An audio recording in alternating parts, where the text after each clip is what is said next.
दोस्तों राम राम, जय श्री श्याम। मैं आपका भाई नवीन राव। आपके भाई का यूट्यूब चैनल है के नवीन राव, उसको दोस्तों सब्सक्राइब कर लेना। ये आज की वीडियो है एक और इतिहास की चीज़ उजागर उजागर करने के लिए कांग्रेस की। आप लोगों को पता है 1962 में हमारा चीन से युद्ध हुआ था, तो जिसमें चीन ने हमारी 12,000 से कह रहा हूँ, सॉरी, 72,000 स्क्वायर फीट जमीन चीन ने हमारी कब्जा कर ली थी। और वो उस टाइम जमीन चाहते, उस टाइम हमारे देश के प्रधानमंत्री थे जवाहरलाल नेहरू। अगर वो चाहते उस टाइम तो वो जमीन हमें मिल जाती। देहरादून के उस टाइम सांसद थे महावीर त्यागी जी, जिन्होंने संसद में मुद्दा उठाया कि आप चीन के ऊपर, जो चीन ने हमारी ज़मीन कब्जा कर रखी है, आप उनके ऊपर दबाव क्यों नहीं बना रहे लेने के लिए।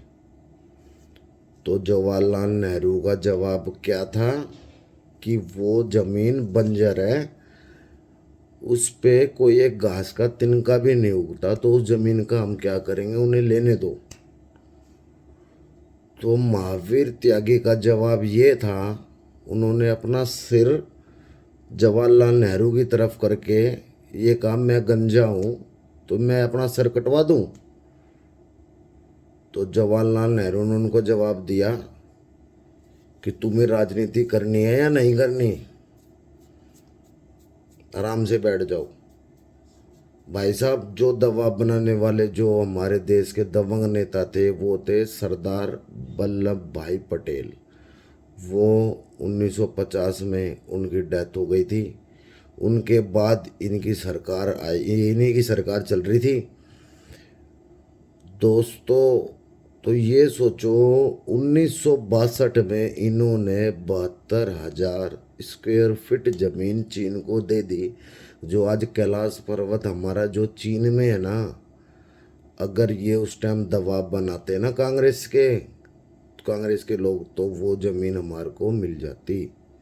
तो आप ये सोचो, अगर आज भी कांग्रेस होती ना, आज के टाइम में भी जो ज़मीन पे चीन विवाद कर रहा है, अगर ये कांग्रेस होती आज भी, तो आप भूल जाओ कि हमारी ज़मीन, ये लद्दाख वगैरह, ये सब रोहतांग वगैरह, ये सब चीन को दे देते।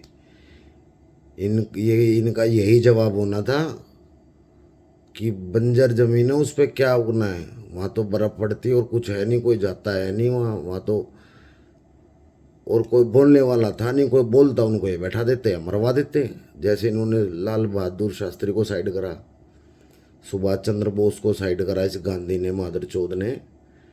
तो मेरे भाइयों, आप लोगों को इसलिए जागरूक करता हूँ मैं, इसलिए वीडियो कर डालता हूँ कि ये गांधी परिवार, कांग्रेस देश का नासा भट्टा बैठा देंगे। इनको तो गलती से भी, बिहार में इलेक्शन है, गलती से भी इनको वोट मत डालना। मेरे भाइयों, आप लोग जागरूक हो जाओ आगे के लिए भी। हालांकि अभी तो 2047 का नारा मोदी जी ने इनको दे रखा है कि 2047, अमित शाह जी ने भी बोल रखा है, बाकी देखो क्या होता है आगे। तो मेरे भाइयों, कांग्रेस की मैं आपको बता रहा हूँ, आप 72,000 स्क्वायर फीट ज़मीन कम नहीं होती। जो ये मान लो आप, जो आज कैलाश पर्वत, जो हमारा कैलाश मानसरोवर है, वो जो आज चीन में है, वो आज हमारे पास होते, जहाँ पे हम दर्शन करने के लिए अपने भगवान जी को, शंकर भगवान के लिए जाते हैं वीज़ा लगा के। और ये बहनचोद नेहरू, इस नेहरू ने सारी ज़मीन कब्जा, और आज के दिन ये होते तो क्या आप सोच रहे हो, क्या जो मोदी जी ने कश्मीर ले लिया, जो मोदी जी ने, बीजेपी ने इतना काम करा, क्या क्या सोच रहे हो आप, ये कश्मीर हमें मिल जाता। हमारी ज़मीन, आपकी कोई प्रॉपर्टी पे कोई धारा लगा दे और उसको बोलो आप हटा दो, और हमारे घर के बंदे ये कहे नहीं भाई लगी रहने दो, इससे राजनीति होती रहेगी। यार एक बात बताओ, हमारी प्रॉपर्टी, उसको लेने के लिए भी हमें बेंचो धारा हटानी पड़ी है। बीजेपी ने, मोदी साहब ने जो धारा हटाई है वो किसकी प्रॉपर्टी थी? हमारी तो थी, ये नेहरू ने तो लगा रखी थी। जो 70 लगी हुई थी ये किसने लगाई थी? कांग्रेस ने लगा रखी थी। क्यों लगा रखी थी भाई? क्यों?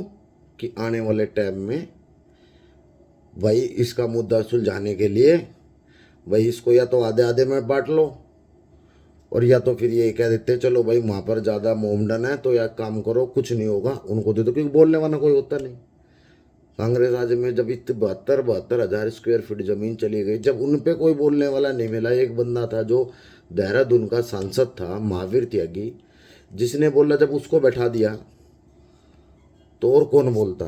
ये तो भाइयों हम लोगों को ये मान लो, हम बहुत बहुत धन्यवाद करो आप अंदर से भगवान से भी, कि जो हमें मोदी जैसे, अमित शाह जी जैसे, योगी जी जैसे, राजनाथ जी जैसे नेता मिले हैं, जो आज हमारे देश के लिए काम कर रहे हैं, ना कि राजनीति के लिए काम कर रहे हैं।